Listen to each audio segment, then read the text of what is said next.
بسم الله الرحمن الرحيم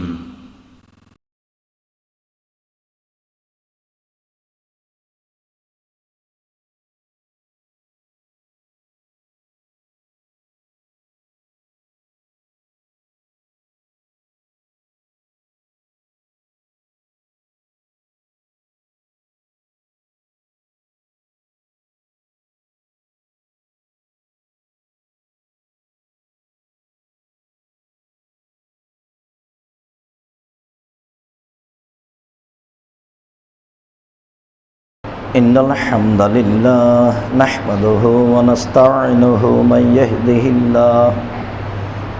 يهده الله فلا مضل له ومن يضلل فلا هادي له وأشهد أن لا إله إلا الله وحده لا شريك له وأشهد أن محمدا عبده ورسوله أما بعد فإن خير الحديث كتاب الله وخير الهدى هدى محمد صلى الله عليه وسلم وشر الأمور محدثاتها وكل محدثة بدعة وكل بدعة ضلالة وكل ضلالة في النار. أعوذ بالله من الشيطان الرجيم ونحشرهم يوم القيامة على وجوههم عميا وبكما وصما. عن عائشة رضي الله تعالى عنها قالت قال رسول الله صلى الله عليه وسلم يحشر الناس يوم القيامة حفاة عراة غرلا. قالت يا رسول الله الرجال والنساء جميعا ينظر بعضهم إلى بعض. فقال رسول الله صلى الله عليه وسلم عائشة الأمر أشد من ذلك أن ينظر بعضهم إلى بعض. رواه البخاري ومسلم. عن أبي سعيد الخدري رضي الله تعالى عنه قال قال رسول الله صلى الله عليه وسلم كيف أنام وصاحب السور قد التقم وأصغى سمعه وأحان جبهته وينتظر ما يؤمر بالنفع. فقال فما تأمرني؟ قال رسول الله صلى الله عليه وسلم قولوا حسبنا الله ونعم الوكيل. রাহু আবু দাউদ নাসাই ও তিরমিজি বেসানাদিন সাহিহ। সম্মানিত মসজিদের মুসল্লি, প্রশংসা আল্লাহর জন্য, শান্তি অবতীর্ণ হোক আল্লাহর রাসূলের উপর সাল্লাল্লাহু আলাইহি ওয়াসাল্লাম। আজ সংক্ষিপ্ত সময়ে জুমার খুতবায় বক্তব্যের বিষয় হচ্ছে কিয়ামত। কিয়ামতের এক বাস্তব অবস্থা সম্পর্কে আমরা এক গুরুত্বপূর্ণ সংক্ষিপ্ত তথ্যবহুল বিবরণের চেষ্টা করব ইনশাআল্লাহুল আজিজ। সময়ের গতিতে আনুষঙ্গিক আলোচনা আরও হবে। আজকে আপনাদের সাথে আরও কিছু জরুরি কথা থাকতে পারে। যেসব মাধ্যম দিয়ে আল্লাহ তাআলা মানুষকে পরকালমুখী করতে চেয়েছেন তার একটি বড় মাধ্যম হচ্ছে কিয়ামতের বর্ণনা। যেসব মাধ্যম দিয়ে আল্লাহ তাআলা মানুষকে পরকালমুখী করতে চেয়েছেন তার একটি বড় মাধ্যম হচ্ছে জাহান্নাম ও জান্নাতের আলোচনা। জাহান্নামের আলোচনায় তিনি মানুষকে ভীত ও সন্ত্রস্ত করতে চেয়েছেন, আর জান্নাতের আলোচনায় তিনি মানুষকে পরকালমুখী জান্নাতের প্রতি আগ্রহী করতে চেয়েছেন। যদিও মানুষ বিষয়গুলি বুঝে না বা বোঝা প্রয়োজন মনে করে না, অথচ বিষয়গুলি মানুষের জন্যই, পশু প্রাণীর জন্য নয়। মানুষ যতক্ষণ পর্যন্ত নিজেকে নিজের বিবেচনায় না আনতে পারবে ততক্ষণ পর্যন্ত না নিজেকে চিনতে পারবে, না আল্লাহকে চিনতে পারবে, না নিজের বিষয়টি ভাবতে পারবে। সম্মানিত মসজিদের মুসল্লি, একটি ভয়াবহ অবস্থা হচ্ছে কিয়ামতের অবস্থা। এ ব্যাপারে আল্লাহ তাআলা বলেন অনাহশুরুহুম ইয়াউমাল কিয়ামা আলা ওজুহিহিম। বিচারের মাঠে আমি মানুষকে একত্রিত করব মুখের মাধ্যমে। অমিয়া বকমা সোম্মা, অন্ধ করে, বধির করে, বোবা করে। এক শ্রেণীর মানুষকে আমি বিচারের মাঠে একত্রিত করব, তাদের চক্ষু থাকবে না, তাদের কান থাকবে না, তাদের কথা বলার ক্ষমতা থাকবে না, তারা হবে বধির, তারা হবে অন্ধ, তারা হবে বোবা। আমি এ অবস্থায় তাদেরকে একত্রিত করব। বিষয়টি খুব জটিল। বিচারের মাঠ কেমন হবে তাও দেখতে পাবে না, পরিস্থিতি কত জটিল হবে তাও বুঝতে পারবে না। আবার পা থাকবে উপরের দিকে, মাথা থাকবে নিচের দিকে।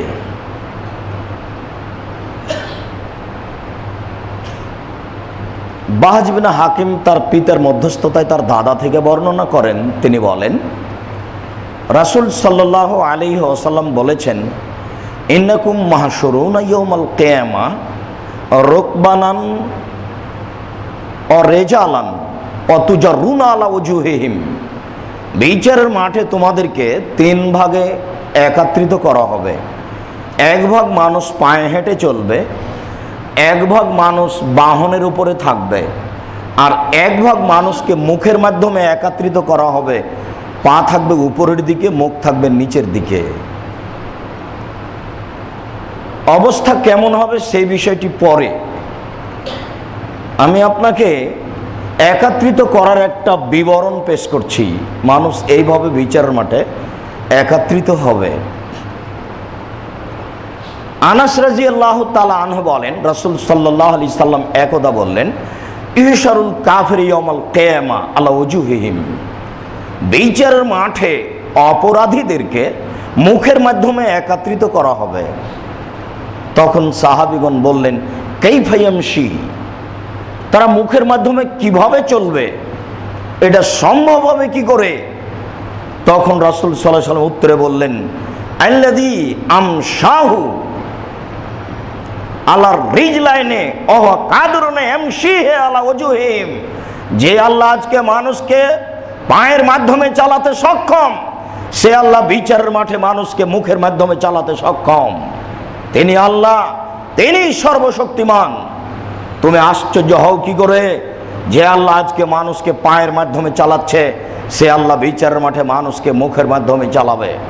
মানুষ থাকবে অন্ধ, মানুষ থাকবে বোবা, মানুষ থাকবে বধির। চোখে দেখতে পাবে না, কানে শুনতে পাবে না, মুখে কথা বলতে পারবে না। তবে এটা একটা পর্যায়ে। এক সময়ে সবাই আল্লাহর সাথে কথা বলবে, সময়ের ব্যবধান। মহান আল্লাহ বলেন, ওয়ায়াউমা ইনফাকু ফিস-সূরি ফাফাজিআ মান ফিস-সামাওয়াতি ওয়া মান ফিল আরদ। যেদিন সিংহায় ফোঁক দেওয়া হবে, সেদিন মানুষ ফোঁক দেওয়ার সাথে সাথে অজ্ঞান হয়ে যাবে। শুধু মানুষ নয়, যা কিছু আছে আকাশে, যা কিছু আছে জমিনে, সব কিছু জ্ঞান হারিয়ে দিবে, সব কিছুই অজ্ঞান হয়ে যাবে। বোঝা যাচ্ছে অনেক কিছু আছে আকাশে, অনেক কিছু আছে জমিনে। বাইহাকির এক বর্ণনায় বোঝা যায় 7 জমিনেই মানুষ আছে। 7 জমিনে আদম আলাইহিস সালাম ছিলেন, 7 জমিনে মুহাম্মদ সাল্লাল্লাহু আলাইহি সাল্লাম ছিলেন, 7 জমিনে মানুষ আছে। অত্র আয়াতে বোঝা যায় আকাশে যা কিছু আছে, জমিনে যা কিছু আছে, সব কিছু অজ্ঞান হয়ে যাবে। মহান আল্লাহ অন্যত্র বলেন, অনুফিখা ফিস-সূরি ফাসাইকা মান ফিস-সামাওয়াতি ওয়া মান ফিল আরদ। যখনই সিংহায় ফুঁক দেওয়া হবে, তখনই যা কিছু আকাশে আছে, যা কিছু জমিনে আছে, সব কিছু অজ্ঞান হয়ে পড়ে যাবে। মহান আল্লাহ অন্যত্রে বলেন, অনুফিখা ফিস-সূর ফাইদাহুম মিনাল আজদাসে ইলা রাব্বিহিম ইয়ানসিলুন। যখনই বাঁশিতে ফুঁক দেওয়া হবে, যখনই সিংহায় ফুঁক দেওয়া হবে, ফুঁক দেওয়ার সাথে সাথে তারা নিজ নিজ স্ব কবর থেকে উঠে প্রতিপালকের দিকে দৌড়াতে থাকবে। যদিও সে বুঝে না কোথায় ছুটে যাবে, তাহলে বোঝা যাচ্ছে যে ফোঁক দেওয়ার সাথে সাথে কবর থেকে উঠে দৌড়াতে থাকবে। মহান আল্লাহ বলেন, ইয়াউমা তারজুফুর রাজিফা তাতবাউহুর রাদিফা, যখন সিংহায় ফোঁক দেওয়া হবে সারা পৃথিবী কেঁপে উঠবে, থরথর করে কেঁপে উঠবে, এবং তার পরে পরই আবার একটা ফোঁক দেওয়া হবে, সারা পৃথিবী থরথর করে কেঁপে যাবে। আবু হুরায়রা রাদিয়াল্লাহু তাআলা আনহু বলেন, রাসূল সাল্লাল্লাহু আলাইহি ওয়াসাল্লাম বললেন, মা বাইনান নাফকাতাইন আরবাউন, দুই সিংহায় ফোঁক দেওয়ার মধ্যে ব্যবধান হচ্ছে 40, দুইবার ফোঁক দেওয়ার ব্যবধান হচ্ছে 40। আবু হুরায়রা রাদিয়াল্লাহু তাআলা আনহুকে আমরা জিজ্ঞাসা করলাম, আরবাউন ইয়ামান, দুইবার সিংহায় ফোঁক দেওয়া হবে, তার ব্যবধান কি 40 দিন? আবু হুরায়রা রাদিয়াল্লাহু তাআলা আনহু বললেন, ভাই তো আমি বিষয়টি বলতে পারছি না। সাহাবীগণ বললেন, আরবাউন শাহরান, দুই ফোঁকের ব্যবধান কি 40 মাস? আবু হুরায়রা রাদিয়াল্লাহু তাআলা আনহু বললেন, ভাই তো আমি তা বলতে পারছি না। সাহাবীগণ বললেন, আরবাউন সানা, দুই ফোঁকের ব্যবধান কি 40 বছর? তিনি বললেন, আমি তা বলতে পারছি না। তবে বিদ্বানগণ মনে করেন আলোচনায় দুই ফোঁকের ব্যবধান হচ্ছে 40 বছর। একবার ফোঁক দেওয়ার পরে আবার ফোঁক দেওয়া হবে, দুই ফোঁকের ব্যবধান 40 বছর।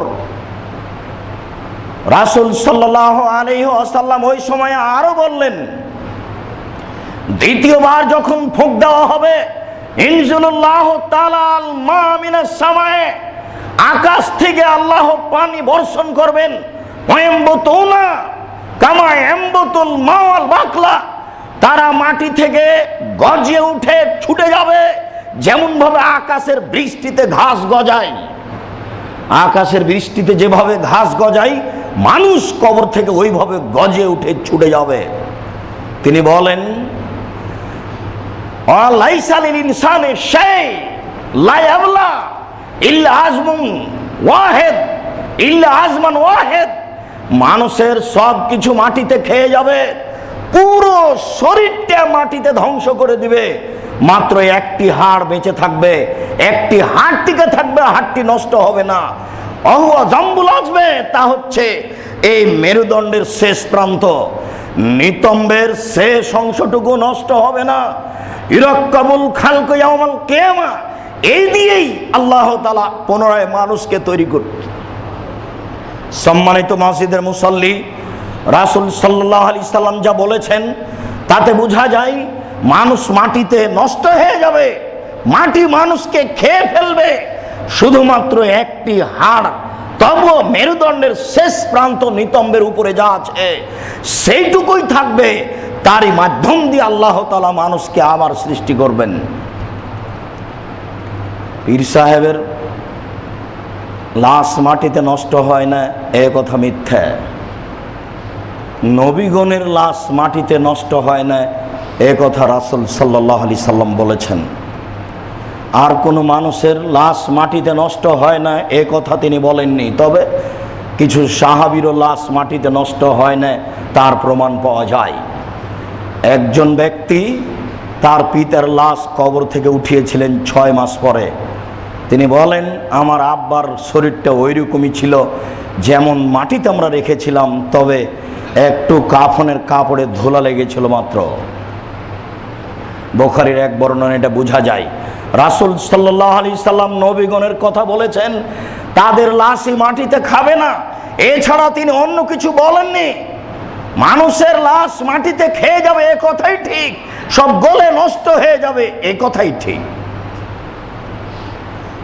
মহান আল্লাহ বলেন, ফাইদা জাতিস সাখা, যেই দিন বিকট শব্দ আসবে, কান ফাটানো বিকট শব্দ আসবে, মানে যখন সিংহে ফোঁক দেওয়া হবে তখন শব্দ হবে বিকট, খুব জোরে, সাথে সাথে মানুষ সব অজ্ঞান হয়ে যাবে। তিনি বলেন, ফাইদা জাতিত তাম্মাতুল কুবরা, যেদিন মহাপ্রলয়, বিপজ্জনক, কঠিন থেকে কঠিন বিপজ্জনক দিন আসবে।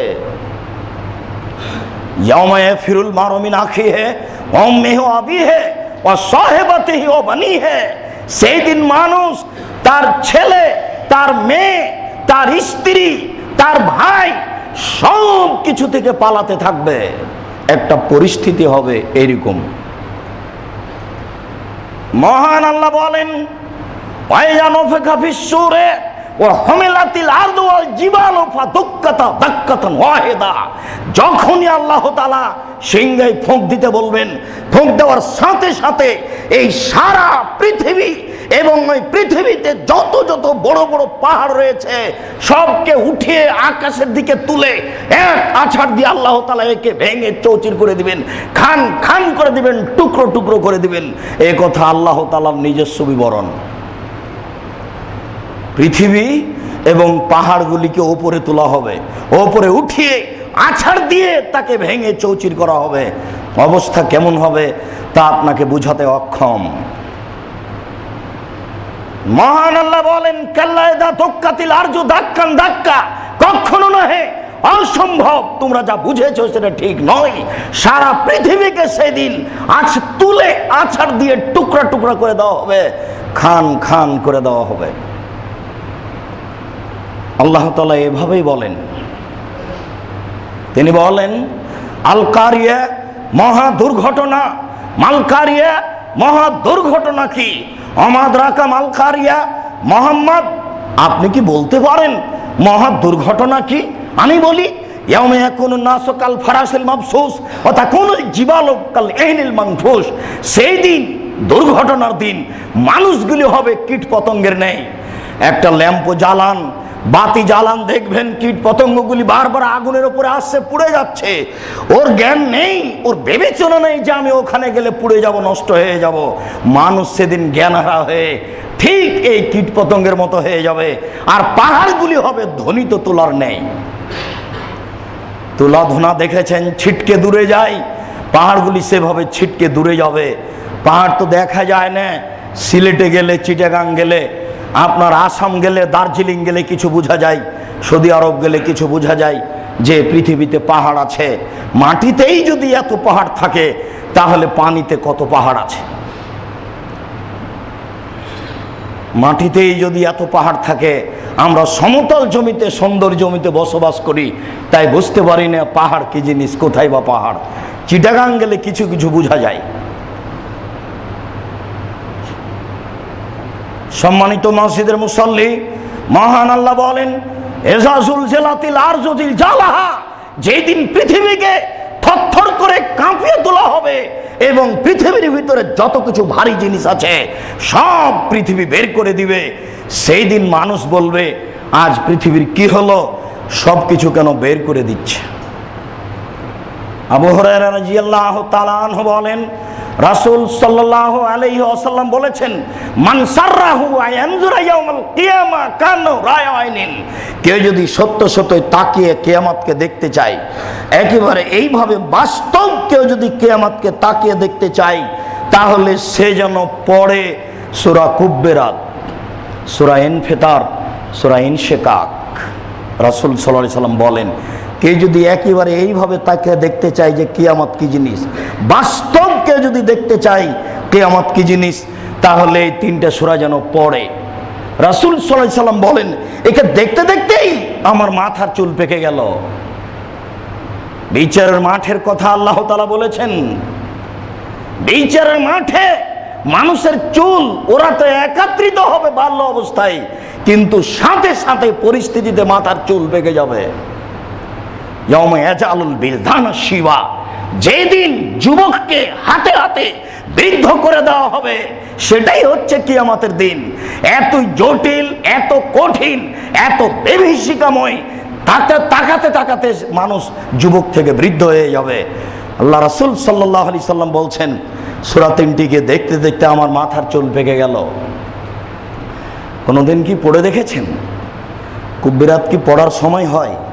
জীবনে অনেক কিছু করেছেন, কুব্বিরাত একদিন পড়ার সময় হয় না?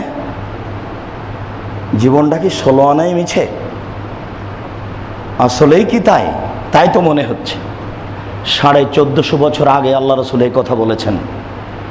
1450 বছর থেকে এই কথা হাদিস গ্রন্থে পড়ে আছে, মানুষ পড়া প্রয়োজন মনে করে না। সূরা কুব্বেরাতে কি আছে, সূরা ইনফিতারে কি আছে, সূরা ইনশিকাকে কি আছে? এদা শামসু কুব্বেরাত, যেই দিন সূর্যকে গুটিয়ে ফেলা হবে, ওয়াইদা নজুমুন কাদারাত, যেই দিন তারকাগুলি আলোহীন হয়ে যাবে, ওয়াইদা জিবাল সুইরাত, যেদিন পাহাড়গুলিকে চলমান করে দেওয়া হবে, কোটি কোটি মন ওজনের পাহাড় আকাশে চলতে থাকবে, ধ্বনিত তুলার নেই, ক্ষুদ্র কণার নেই। হাবা মোমবাসা, সূর্য যখন আকাশে আছে ওই সময়তে যদি ঘরের জানালা খুলে দেন তাহলে ভিতরে রৌদ্রের ছাটা ঢোকে, ওই সময়ে দেখতে পাবেন রৌদ্রের ভিতরে কতগুলি ধূলিকণা আছে, পাহাড় হয়ে যাবে, ধূলিকণার নেই। যেদিন পাহাড়গুলিকে চলমান করে দেওয়া হবে, ওয়াইদাল ইশারা উত্তেলাত, যেদিন মানুষ 10 মাসের পেট পূর্ণ উটনিগুলি ছেড়ে দিবে, এখনই বাচ্চা দিবে, এরকম উটের প্রয়োজন হবে না।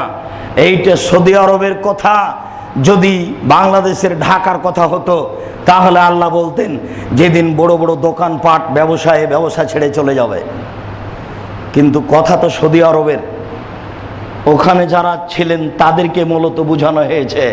আর তাদের সবচেয়ে দামি বস্তু ছিল উট। যে উটগুলি এখনই বাচ্চা দিবে সেইগুলি তাদের সবচেয়ে দামি সম্পদ ছিল। যদি এটা ঢাকায় অবতীর্ণ হতো তাহলে কথা হতো এই যে যারা বড় বড় ব্যবসায়ী শিল্পপতিরা সব ব্যবসা ছেড়ে পালিয়ে যেত, এভাবে হতো। কিন্তু সেটা তো আর এখানে হয়নি।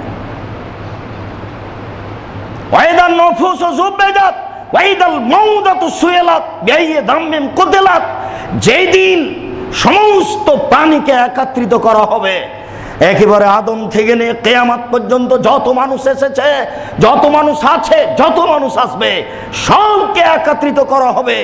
যত প্রাণী পৃথিবীতে এসেছে, আছে, আসবে, সমস্ত প্রাণীকে সেখানে একত্রিত করা হবে। সবকে আত্মাকে দেহের সাথে জড়িয়ে দেওয়া হবে।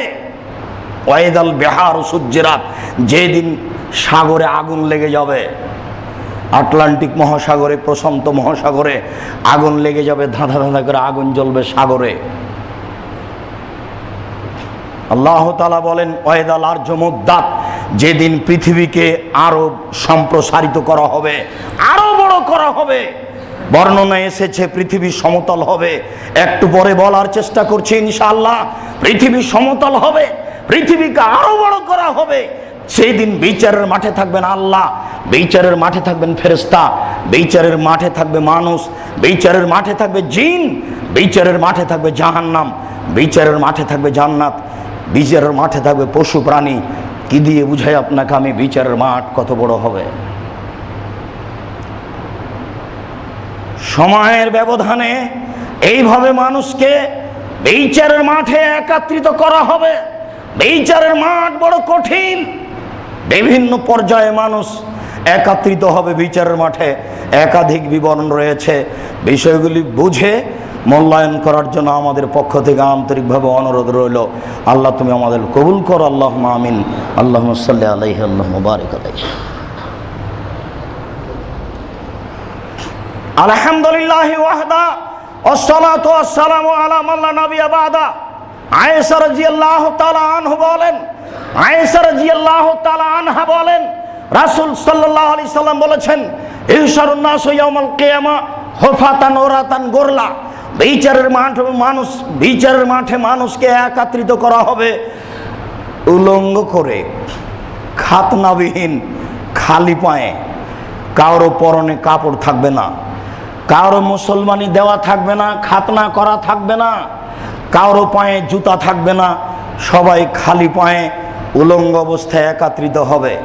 রাসূল সাল্লাল্লাহু আলাইহি সাল্লাম বলেন, আউয়াল মা ইউকসা ইব্রাহিম, প্রথম যাকে কাপড় পরানো হবে তিনি হলেন ইব্রাহিম আলাইহিস সালাম। তাহলে বোঝা যাচ্ছে নবীগণ উলঙ্গ হয়ে বিচারের মাঠে একত্রিত হবেন। কারো পরনে কাপড় থাকবে না। যার বাচ্চা ছেলে বাল্য অবস্থায় মারা গেছে, ওই বাচ্চাগুলি বাপ মায়ের কাপড় ধরে জান্নাতে নিয়ে যাবে। তাহলে বোঝা যাচ্ছে এক সময়ে মানুষকে কাপড় পরানো হবে। বিবরণে বোঝা গেল যে মানুষ থাকবে বিচারের মাঠে বোবা, বিচারের মাঠে অন্ধ, বিচারের মাঠে বধির। সময় আল্লাহর সাথে কথা বলবে, তাহলে সময়ে মানুষ কথা বলতে পারবে। বিচারের মাঠ বিভিন্ন সময়ে বিভিন্ন পরিস্থিতি আসবে। আয়েশা রাদিয়াল্লাহু তাআলা আনহা বলেন কি আপনি, আর রিজাল ও নিসাও জামিয়া এনজুর বাজ ওয়ালা বাজ, মানুষ পুরুষ নারী সবাই উলঙ্গ অবস্থায় একত্রিত হবে, একজন আরেকজনকে দেখবে, এটা হয় কি করে?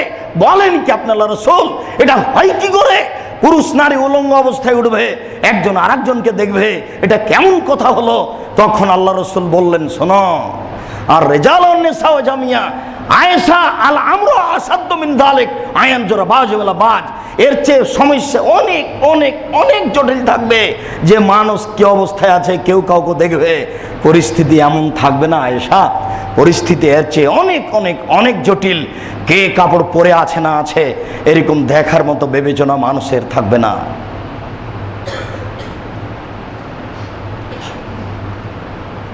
পরিস্থিতি বোঝা যায় না তো, আর বলেও মানুষকে সেটা সম্পূর্ণ বোঝানো খুব কঠিন।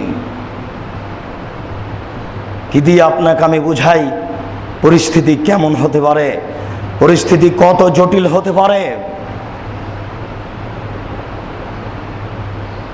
রাসূল সাল্লাল্লাহু আলাইহি ওয়াসাল্লাম বলেন, মানুষ মানুষকে দেখবে এরকম বিবেচনা থাকবে না। এই কথাই আল্লাহ তাআলা বলেছেন, ইয়াউমা তারাউনাহা, সেই দিন বিচারের মাঠকে তোমরা দেখবে, মানুষকে দেখবে, তাজাউ কুল্লু জাতে হামলিন হামলাহা, প্রত্যেক মহিলা যাদের বাচ্চা ছিল পেটে, কখন বাচ্চা গর্ভপাত হয়ে গেছে তার হিসাব নিকাশ থাকবে না। যেই বাচ্চাগুলিকে তারা দুধ খাওয়াচ্ছিল সেই বাচ্চাগুলি কখন কোল থেকে পড়ে যাবে বিবেচনা তার থাকবে না। দুধের বাচ্চা কোল থেকে কখন পড়ে গেছে তার হিসাব নেই। বাচ্চা কখন পেটে ছিল প্রসব হয়ে গেছে তার বিবেচনা নেই। ও তারা নাসা শোকারা, দেখবে তুমি মানুষকে মনে হবে যেন মানুষ মদ পান করেছে। ও লাইসাবে শোকারা, আসলে তারা মদ পান করেনি। ওয়ালাকিন আযাবাল্লাহি শাদীদ, কিন্তু আল্লাহর শাস্তি বড় কঠিন। পরিস্থিতি খুবই কঠিন, পরিস্থিতি খুবই জটিল। একজন আরেকজনকে দেখতে পারবে না কি অবস্থায় আছে। এখনই একটা দ্রুতগামী গাড়ি আপনার সামনে এসেছে, 3টে ব্যাগ আছে হাতে আর 2টা বাচ্চা আছে। তাড়াহুড়া করে বাচ্চা নিয়ে গাড়িতে উঠেছেন, দেখছেন একটা ব্যাগ ছুটে গেছে। এরই ফাঁকে কখন পকেট কেটে টাকা বের করে নিয়েছে আপনি বুঝতে পারলেন না। কতটুকু জটিল, শুধু খালি হেল্পার চিল্লাচিল্লি করেছে, উঠেন উঠেন উঠেন, সময় নেই। এই পরিস্থিতি বিবেক হারিয়ে গেছে। পকেটেরও হিসাব নেই, ব্যাগেরও হিসাব নেই। অনেকক্ষণ পরে দেখা গেল ও একটা ব্যাগ তো ছুটে গেছে। তাহলে এটাই যদি এত জটিল হয়, বিচারের মাঠ কত জটিল হবে। আবু সাঈদ খুদরি রাদিয়াল্লাহু তাআলা আনহু বলেন, রাসূল সাল্লাল্লাহু আলাইহি ওয়াসাল্লাম একদা বললেন, কাইফা নামো, আমি কি করে আনন্দ ফুর্তি করতে পারি, আমি কি করে হাসি খুশি করতে পারি পৃথিবীতে। ও সাহেবুস সুরেকাত ইলতাকামাহু, এমত অবস্থায় বাঁশিওয়ালা বাঁশি মুখে করে আছেন। ইসরাইল সিংহা মুখে দিয়ে আছেন, ইসরাফিল সিংহা মুখে দিয়ে আছেন, আমি কি করে আনন্দ করতে পারি। ওয়া আসগা সামাহু, কান লাগিয়ে আছে। ওয়া হানা জাবহাতাহু, বাঁশিটা মুখে নিয়ে মুখমণ্ডল নিচু করে আছে। ও এন্তাজেরো মাতাই উমর বিন নাফকে, প্রতীক্ষমান রয়েছে কখন তাকে বলা হবে যে বাঁশিতে ফুঁক দাও, বাঁশিতে ফুঁক দাও। এই কথাটা শোনার জন্য প্রতীক্ষমান রয়ে আছেন যেদিন পৃথিবী সৃষ্টি করেছেন সেদিন থেকে। ওই ভাবি দাঁড়িয়ে আছে। দাঁড়ানোর বিবরণ রাসূল সাল্লাল্লাহু আলাইহি ওয়াসাল্লাম এইভাবে দিলেন, আমি কিভাবে আনন্দ করতে পারি এই পৃথিবীতে। বাঁশিওয়ালা বাঁশি মুখে দিয়ে আছে, কান লাগিয়ে আছে, মুখমণ্ডল নিচু করে আছে, প্রতীক্ষমান রয়েছে কখন তাকে আদেশ করা হবে বাঁশিতে ফুঁক দিতে। তার চোখ দুটি মনে হচ্ছে ঝল ঝল ঝল ঝল করছে তারকার মতো। প্রতীক্ষমানের অবস্থা হচ্ছে এই। পরিস্থিতি এই পর্যন্ত বলতেই সাহাবীগণ বললেন, ফামাতা আমরুনি, পরিস্থিতি যদি এত জটিল হয় তাহলে কি করব বলেন। আল্লাহ রাসূল পরিস্থিতি যদি এত কঠিন হয় তাহলে কি করতে হবে বলেন? তখন রাসূল সাল্লাল্লাহু আলাইহি সাল্লাম বলেন, কুলু হাসবুনাল্লাহু নি'মাল ওয়াকিল। তাহলে তোমরা বলো হাসবুনাল্লাহু নি'মাল ওয়াকিল, আমাদের জন্য আল্লাহই যথেষ্ট, তিনি উত্তম কাজ করেন, তিনি যা করেন তা উত্তম করেন, আমাদের জন্য তিনি যথেষ্ট। মাঝে মধ্যে এই দোয়া বলবেন, হাসবুনাল্লাহু নি'মাল ওয়াকিল নি'মাল মাওলা ওয়া নি'মান নাসির। যখন ইব্রাহিম আলাইহিস সালামকে আগুনে নিক্ষেপ করা হয়েছিল তখন ইব্রাহিম আলাইহিস সালাম এই দোয়াই পড়েছিলেন। বিভীষিকাময় পরিস্থিতিতে সাহাবীগণ জিজ্ঞাসা করলেন, বলেন তাহলে কি বলতে পারি? তখন আল্লাহ রাসূল এই কথা বলে দিলেন, মাঝে মধ্যে এই দোয়া পড়ার চেষ্টা করবেন, আপনার ঈমান থাকলে বিচারের মাঠে কোনো সমস্যা হবে না ইনশাআল্লাহ। আবু হুরায়রা রাদিয়াল্লাহু তাআলা আনহু বলেন, রাসূল সাল্লাল্লাহু আলাইহি ওয়াসাল্লাম বলেছেন, ইহশারু নাসু ইয়াউমাল কিয়ামা আলা আরদিন বাইদা। বিচারের মাঠে মানুষকে একত্রিত করা হবে, মাঠ হবে সমতল সাদা, কোনো উঁচু নিচু থাকবে না। বিচারের মাঠ হবে সমতল এবং সাদা, মাঠে কোনো উঁচু নিচু অবস্থা পরিস্থিতি থাকবে না। আবু হুরায়রা রাদিয়াল্লাহু তাআলা আনহু বলেন, রাসূল সাল্লাল্লাহু আলাইহি সাল্লাম বলেছেন, ইহশারুন নাসু ইয়াউমাল কিয়ামা আলা সালাসে তারায়ে। বিচারের মাঠে মানুষকে তিনটি পদ্ধতিতে একত্রিত করা হবে। এক, রাগেবিনা রাহেবিনা, তারা থাকবে জান্নাতের আশায়, তারা হলো ভালো মানুষ। দুই, ইসনানে আলা বাইরিন ওয়া সালাসাতুন আলা বাইরিন ওয়া আরবাতুন আলা বাইরিন ওয়া আশারাতুন আলা বাইরিন। দুইজন থাকবে এক উটের উপর, তিনজন থাকবে এক উটের উপর, চারজন থাকবে এক উটের উপর, 10 জন থাকবে এক উটের উপর। দুই। তিন,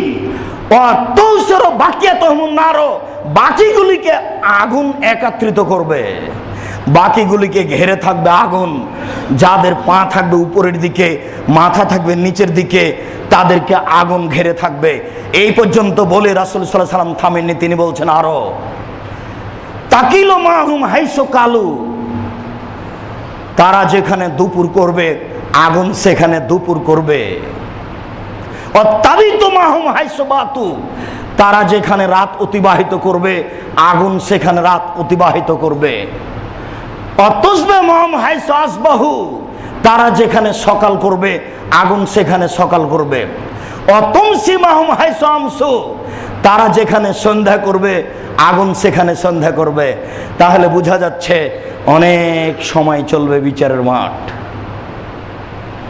এখানে আর একটু কথা বলে রাখি, যাদের পা থাকবে উপরের দিকে, মুখ থাকবে নিচের দিকে, তাদের চতুর্দিকে থাকবে আগুন। সারা দিন রাত 24 ঘন্টায় থাকবে। গরিব মানুষ ধনী মানুষের 500 বছর আগে জান্নাতে যাবে। একদিন সমান 50,000 বছর, তাহলে 500 বছর সমান কত বলেন? একদিন সমান যদি 50,000 বছর হয় তাহলে 500 বছর সমান কত হবে?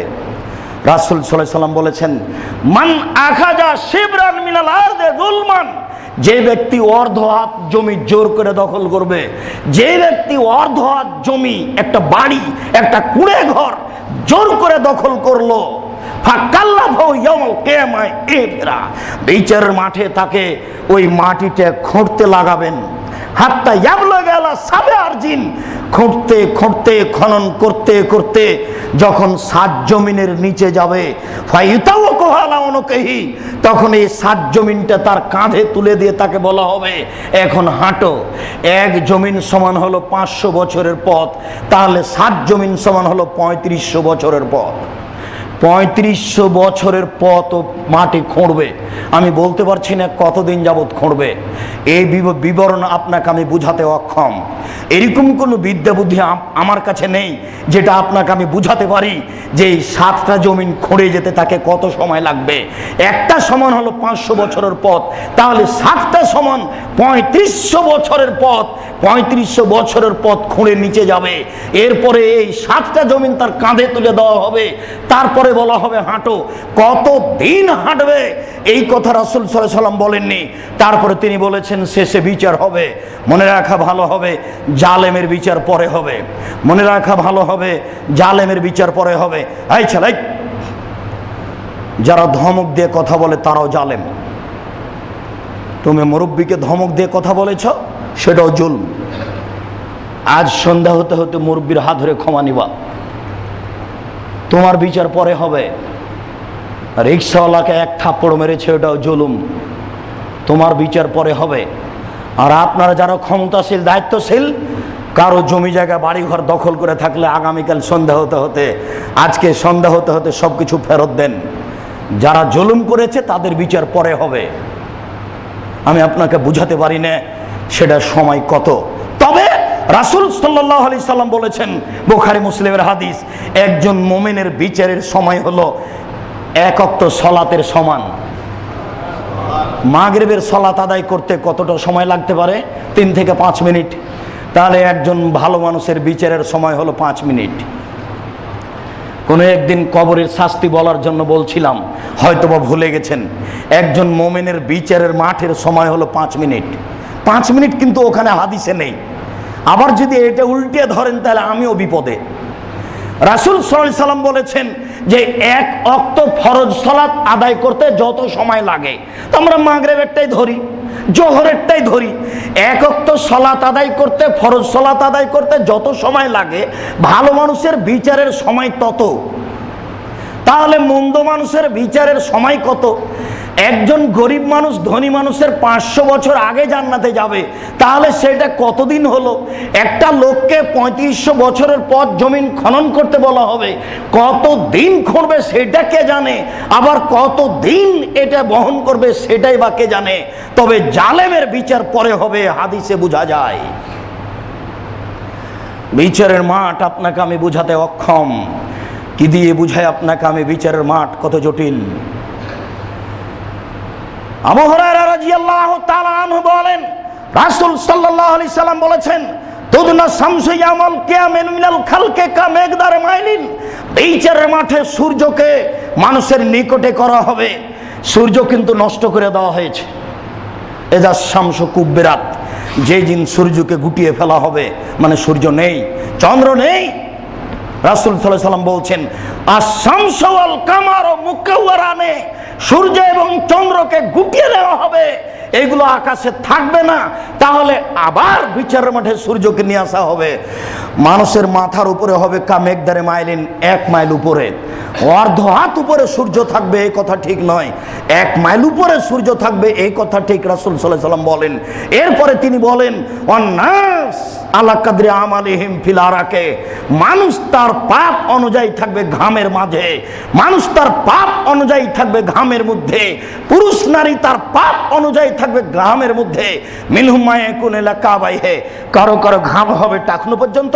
অমিনহুম মা ইয়াকুনু ইলা রুকবাতাইহি, কারো কারো ঘাম হবে হাঁটু পর্যন্ত। অমিনহুম মা ইয়াকুনু ইলা হাকওয়াইহি, কারো কারো ঘাম হবে নাভি পর্যন্ত। অমিনহুম মা ইয়াকুনু ইলা তারকাতিহি, কারো কারো ঘাম হবে নাক পর্যন্ত। শরীরের ঘাম যদি নাক পর্যন্ত হয়, পরিস্থিতি কেমন হবে এটাই বা কি করে বুঝাবো আপনাকে? চট করে মাথায় একটা কথা ধাক্কা খাচ্ছে। যখন জালেমের কথা বলছিলাম তখনও কথাটা মাথায় এসেছিল, থেকে গেছে। যারা আমানতের নষ্ট করে, আমানতকে ধ্বংস করে, মসজিদের মুতাল্লি টাকা তার কাছে আছে, কয়দিন পরে বললাম যে মসজিদ ঠিক করবো, টাকা দেন, বুঝেন নাই? প্রিন্সিপাল, ছাত্ররা টাকা জমা দিয়েছে, ও মাছ কিনে নিয়ে বাড়ি চলে গেছে। হেডমাস্টার, হেড মাওলানা, যে যেখানে আছে, যারাই অর্থ সম্পদের দায়িত্বশীল, তারা যদি টাকা আত্মসাৎ করে থাকে, বিচারের মাঠে এটা খুবই জটিল। তার পিছন দিকে থাকবে একটা পতাকা। পতাকা দেখে মানুষ বুঝবে এ আত্মসাৎকারী। যে যত বড় আত্মসাৎকারী তার পতাকা তত বড় হবে।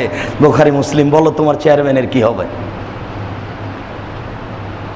ভেবেছো কি কোনো সময়? কোনো সময় মুরব্বী আপনি কি ভেবেছেন বিচারের মাঠ কত জটিল? সব হাদিস বুখারী মুসলিম। আমি একটা কথা নিজে থেকে বলিনি, আম গাছে জাম ধরতে পারে ধরে না, অমাবস্যার রাতে চাঁদ উঠতে পারে উঠে না, সুঁয়ের ছিদ্র দিয়ে লাঙ্গলের ফল ঢুকতে পারে ঢোকে না, সুঁয়ের ছিদ্র দিয়ে লাঙ্গলের ফল ঢুকে যেতে পারে, আম গাছে জাম ধরে যেতে পারে, অমাবস্যার রাতে চাঁদ উঠে যেতে পারে, এগুলো ঘটে যেতে পারে। আমি যে কথা বলছি এতে সন্দেহ আছে বলে কিয়ামত পর্যন্ত চেষ্টা করলে সরিষা ঢোকানো যাবে না, যা বলছি তাই থাকবে। জাতির যদি রাস্তাঘাট করে দিতে না পারি, জাতির যদি স্কুল কলেজ করে দিতে না পারি, জাতিকে চূড়ান্ত সঠিক ধর্ম দিতে পারবো ইনশাআল্লাহ। ধর্মের ব্যাপারে জাতিকে ফাঁকি দিয়ে পরকাল হারাতে রাজি নই। যে ব্যক্তি আত্মসাৎ করেছে, আমানতের নষ্ট করেছে, তার পিছনে পতাকা থাকবে, এই কথা রাসূল সাল্লাল্লাহু আলাইহি সাল্লাম বলেছেন, বুখারী মুসলিম।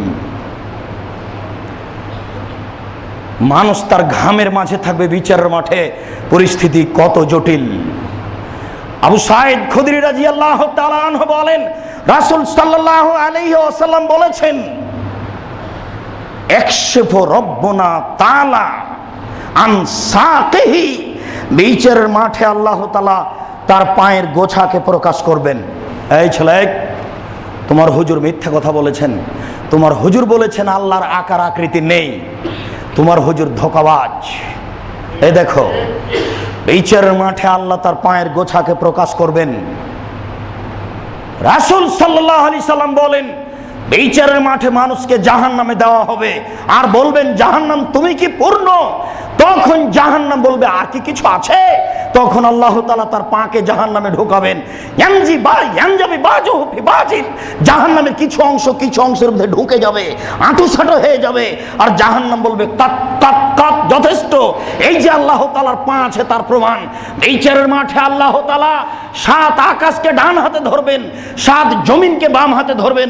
আল্লাহর দুটাই হচ্ছে ডান হাত, 7 জমিন আর 7 আকাশকে ধরে ঝাঁকি মেরে বলবেন, আইনাল জব্বার আইনাল মুতাকাব্বির, স্বৈরাচারী, স্বেচ্ছাচারী, অহংকারী, বদমেজিরের কোথায়? আনা মালিকুল আমলাক, আমি হচ্ছি রাজা ধীরাজ। আজ বিচার আমার হাতে আছে, তাহলে বোঝা যাচ্ছে আল্লাহর হাত আছে। বিচারের মাঠে আল্লাহ তাআলা তার পায়ের গোছাকে প্রকাশ করবেন। প্রকাশ করার সাথে সাথে ইয়াসজুদু কুল্লু মুমিন ওয়াল মুমিনা লাহু, সমস্ত মুমিন পুরুষ নারী সিজদায় পড়ে যাবে। ওয়া ইয়াবকা মান সাজাদা রিয়াউন সুমা, যারা লোক দেখানো নামাজ পড়েছে, নিজের পরিচয়ের জন্য নামাজ পড়েছে, তারা বাকি থেকে যাবে, তারা সিজদা করতে পারবে না। এরপরে রাসূল সাল্লাল্লাহু আলাইহি সাল্লাম বলেন, ওয়ায়াযহাবু লিয়াসজুদা, সে যাবে সিজদা করতে, কিন্তু ওয়াজাহরু তাবকান ওয়াহিদ, তার পিঠে লম্বা, হাতটা মেরুদণ্ড একবারে সোজা হয়ে একটা হয়ে থাকবে। যদি জোর করে সিজদা করতে যায় তাহলে পিছন দিকে উল্টে পড়ে যাবে। লোক দেখানো নামাজ হয় না যেন, এটাও খুব বিপদ। নামাজও বিপদ, সলাতও বিপদ।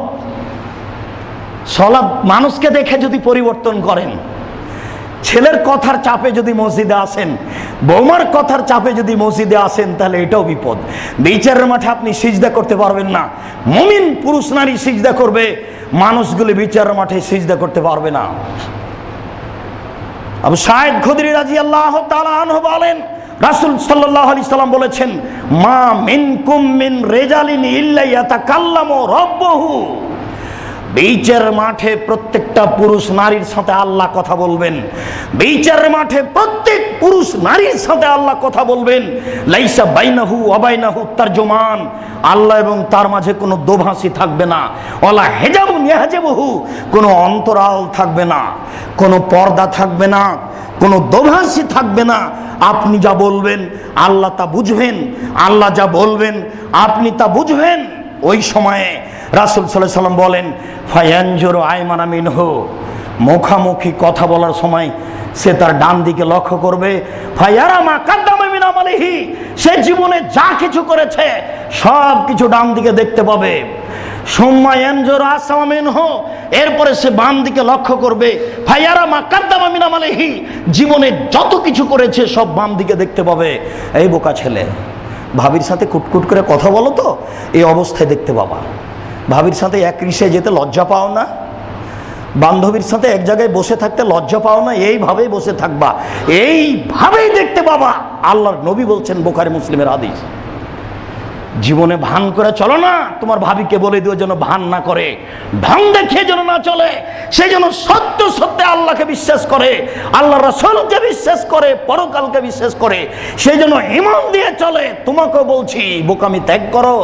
যেইভাবে কথা বলছো, যেইভাবে ভাবিকে ধরে আছো, এই ভাবি বিচারের মাঠে দেখতে পাবা। সময় এনজোরো মা বাইনে এদাই হে। এরপরে সামনের দিকে লক্ষ্য করবে, দেখবে জাহান্নাম, ডানে দেখবে কর্ম, বামে দেখবে কর্ম, সামনে দেখবে জাহান্নাম। আজকের আলোচনার শেষের দিকে চলে আসলাম।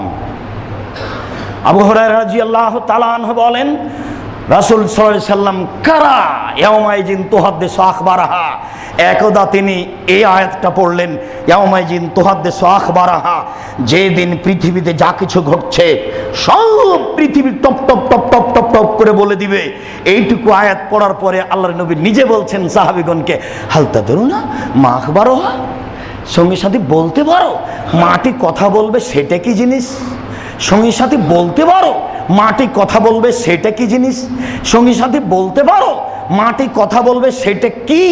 তখন সাহাবীগণ বলছেন, আল্লাহ রাসূলুহু আলাম, জি না আমরা বলতে পারি না, আল্লাহ এবং আল্লাহ রাসূল ভালো জানেন সেটা কি।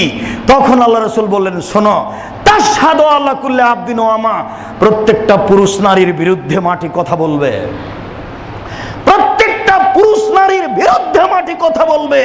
ওয়া তাকুলু আমিলা কাদা ওয়া কাদা ইয়াউমা কাদা ওয়া কাদা, মাটি বলে দিবে অমুকের ছেলে অমুক, অমুক বংশের ছেলে অমুক, অমুক দিনে এতটার সমাতে এখানে এ অন্যায় করেছে। বাপের নাম থাকবে, বংশের নাম থাকবে, তার নাম থাকবে, দিন উল্লেখ থাকবে, সময় উল্লেখ থাকবে। আপনি তো প্রেমের গল্প করছেন, আপনি কি মনে করছেন আপনার কথা রেকর্ডিং হচ্ছে না? যেটা মোবাইল সেন্টার সেখানে আপনার কথা রেকর্ডিং হয়ে আছে। আমি আপনাকে বুঝাতে অক্ষম এই মাটি আপনার কত বড় শত্রু। আমি আপনাকে বুঝাতে অক্ষম এই মাটি আপনার কত বড় শত্রু। আমি আপনাকে বুঝাতে অক্ষম এই মাটি কত বড় আশ্চর্য ধরনের যন্ত্র। আমি আপনাকে বুঝাতে অক্ষম এই মাটি কত বড় আশ্চর্য ধরনের যন্ত্র, একটা ব্যতিক্রম যন্ত্র। তাই তো রাসূল সাল্লাল্লাহু আলাইহি ওয়াসাল্লাম বলেছেন, ফাত্তাকুদ দুনিয়া ওয়াত্তাকুন নিসা, তোমরা মহিলা থেকে বেঁচে থাকো, পৃথিবী থেকে বেঁচে থাকো। আরে মহিলা না হয় বিপজ্জনক বস্তু, বাঁচতে হবে। মাটি জড় বস্তু, কি করলে যে আমাকে বাঁচতে হবে মাটি থেকে? মাটি আশ্চর্য ধরনের যন্ত্র, সব বলে দিবে। আপনার নাম সহ, বাপের নাম সহ, বংশের নাম সহ, দিন সহ, সময় সহ উল্লেখ করবে। এ কথা রাসূল সাল্লাল্লাহু আলাইহি ওয়াসাল্লাম বলেছেন, আমি অনুবাদক। সম্মানিত মসজিদের মুসল্লি, সময়ের উপরে আরও হবে। আজ এ পর্যন্ত বলে আপনাকে বলতে চাচ্ছি, আপনি সাবধান থাকুন। আরও আপনাকে বলে রাখছি, আমরা জঙ্গিদের কঠোর বিরোধী। এই দেশের মাটিতে যেদিন মানুষ জঙ্গিদের বিরুদ্ধে কথা বলেনি, সেই দিন আমরা বক্তব্যে কথা বলেছি। এ দেশের মাটিতে যেদিন মানুষ কলম ধরেনি, সেদিন আমরা জঙ্গিদের বিরুদ্ধে কলম ধরেছি। 2005 সালে ওই বইটা বের হয়েছে, কে বড় লাভবান। 2005 সালে কে বড় লাভবান বইটা বের হয়েছে, তাতে বিস্তারিত লেখা আছে জঙ্গি তৎপরতা হচ্ছে ইহুদি খ্রিস্টানের পরিকল্পনা। ওদের নিজেকে, আপনার ছেলেকে, আপনার পরিবারকে এখান থেকে বাঁচান। জানতে পারলে আপনি যে কোনো মূল্যে তাকে সংশোধন করবেন। নিশ্চিত বিশ্বাস করুন, এটা ইহুদিদের পরিকল্পনা। এ দিয়ে ইসলামকে জাতির সামনে খাটো করতে চায়, এ দিয়ে আলমুল উলামাকে দুনিয়া থেকে ধ্বংস করতে চায়, এ দিয়ে ইসলাম ধর্মকে জাতির সামনে, পৃথিবীর সামনে কলুষিত করতে চায়। ইসলাম ধর্ম একটা ফালতু ধর্ম, যেটা রাতে রাতে মানুষ মারে, সেইটিকে আবার ইসলাম হয় এটা দেখাতে চাচ্ছে। অথচ আল্লাহ তাআলা বলছেন, মান কাতালা নাফসান বেগাইরে নাফসিন, কেউ যদি অন্যায়ভাবে কোনো মানুষকে হত্যা করে, সে হিন্দু হোক, সে বৌদ্ধ হোক, সে খ্রিস্টান হোক, সে যেই হোক না কেন, সে মানুষকে যদি অন্যায়ভাবে তাকে হত্যা করে, তাহলে সে সারা পৃথিবীর মানুষকে মারলো। এই কথা আল্লাহ বলেছেন। সেই ধর্ম কলুষিত হয় কি করে? ইহুদিরাই লেগে পড়েছে সেই ধর্ম কলুষিত করার জন্য। সাবধান থাকবেন। এই জন্য আমাদের বক্তব্যগুলি শোনার সাথে সাথে আমাদের বইগুলিও মূল্যায়ন করবেন। আজও বের হওয়ার সময় আমাদের যে বইগুলি আছে সেই বইগুলি মূল্যায়ন করবেন। তাফসির বইটা আপনার ঘরে থাকবে, নির্যাতন বইটা আপনার ঘরে থাকবে। আমাদের বইগুলি শুরু থেকে নিয়ে শেষ পর্যন্ত তো 10 বার পড়ার চেষ্টা করবেন। আমরা জাতিকে অনেক আগে থেকে সাবধান করছি, আল্লাহ তুমি বড় শক্তিশালী, তুমি বড় ক্ষমতাশীল, তুমি বড় শক্তিধর। আমরা মানুষ, আমাদের ভুল ত্রুটি থাকতেই পারে। জুমার খুতবার এই অংশে আমরা আন্তরিকভাবে আকুল আবেদন তোমার দরবারে পেশ করে বলছি, তুমি আমাদেরকে কবুল করো, তুমি আমাদেরকে ইসলাম সত্যভাবে বুঝার তৌফিক দাও, তুমি কিয়ামতের বিভীষিকাময় স্থান থেকে রক্ষা করিও, তুমি আমাদের ছেলে মেয়েকে, আমাদেরকে ইহুদিদের এই জঙ্গি তৎপর থেকে রক্ষা করো। আমাদের যারা মারা গেছে তুমি তাদের কবরের শাস্তি মাফ করো। আমরা যারা অসুস্থ বাড়িতে হাসপাতালে আছি তুমি তাদের আরোগ্য দান করো। তুমি আমাদেরকে তোমার রাসূলের পদ্ধতি অনুযায়ী চলার তৌফিক দান করো। এই দাবি, এই দাওয়া, এই দোয়া তোমার দরবারে রেখে আজকের জুমার খুতবা এখানে শেষ করলাম। সাল্লাল্লাহু আলাইহি ওয়াসাল্লাম।